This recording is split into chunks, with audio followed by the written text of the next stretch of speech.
বিসমিল্লাহির রহমানির রহিম। সম্মানিত চট্টগ্রামবাসী, আপনারা নিশ্চিত অবগত আছেন যে আমাদের বাংলাদেশ পুলিশের কনস্টেবল নিয়োগ পরীক্ষা চলমান রয়েছে।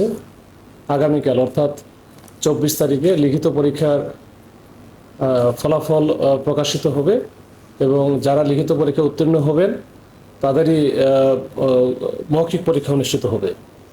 তো এই এই বিষয়ে সকলের অবগতির জন্য জানাচ্ছি যে সম্পূর্ণ নিয়োগ পরীক্ষা শতভাগ স্বচ্ছতা, মেধা, দক্ষতা ও যোগ্যতা এবং নির্ধারিত যে নীতিমালা আছে এটার ভিত্তিতেই সম্পন্ন করা হবে।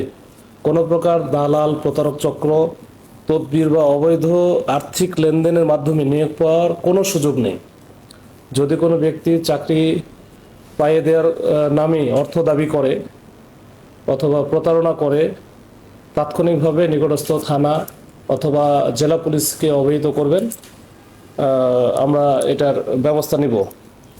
এছাড়াও যদি কোনো প্রার্থী বা তার অভিভাবক অথবা কোনো স্বজন যদি দালাল বা প্রতারক চক্রের সঙ্গে সম্পৃক্ত হন কিংবা অবৈধ তদবিরের আশ্রয় নেন, তাহলে সংশ্লিষ্ট প্রার্থিতা বাতিল সহ প্রয়োজনীয় আইনগত ব্যবস্থা গ্রহণ করা হবে।